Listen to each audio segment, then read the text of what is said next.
আজি যেহেতু আপোনালোকৰ এটা নতুনকৈ নৱনিৰ্মিত নামঘৰ ইয়াতে গুৰু আসন প্ৰতিষ্ঠা কৰা হৈছে, কেনেকুৱা কাৰ্যসূচী কিমান দিনৰ প্ৰস্তুতি আছিলে?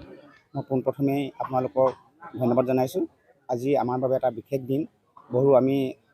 বহু এটা আশাৰ দিন আছিল আজি আমি সেই দিনটোত আহি উপনীত হ'লোহি। আমি এই অনুষ্ঠানভাগি প্ৰায় 5 মাহৰ প্ৰস্তুতিত আমাৰ ইতিহাস প্ৰসিদ্ধ দয়াম পুখুৰী পাৰত প্ৰাংগণত আমি এটা নতুনকৈ নামঘৰ নিৰ্মাণ কৰি আজি ৰাজহুৱাকৈ এই অনুষ্ঠানভাগ আমি ৰূপ দিছোঁ।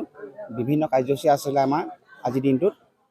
প্ৰথমতে আছিলে আমাৰ পৰিৱেশ নিকাকৰণ, গছপুলি ৰোপণ আছিলে, তাৰপিছতে আছিলে আমাৰ ধৰ্মধ্বজা উত্তোলন। ইতিমধ্যে এইবিলাক কাৰ্যসূচী হৈ আছে আৰু এই মুহূৰ্তত আপোনালোকক মই জনাব সুখী হৈছোঁ যে আমাৰ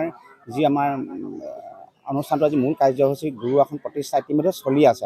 সিহঁত আমাৰ কাৰণে খুব ভাল আৰু সকলোৱে ইয়াত আমাক উৎসাহ জনাইছে, আমাক সহায় জনাইছে। কিমান সংখ্যক ব্যক্তি আছে ইয়াত? আমাৰ ইয়াত কিমান সংখ্যক বুলি ক'লে আমাৰ এটা বিশেষ আছে। আমি পুৰণিমেলীয়া সমাজৰ হয়। আমি পুৰণিমেলীয়া সমাজ, আমি ইয়াত প্ৰায় 16 ঘৰ মানুহ আছোঁ।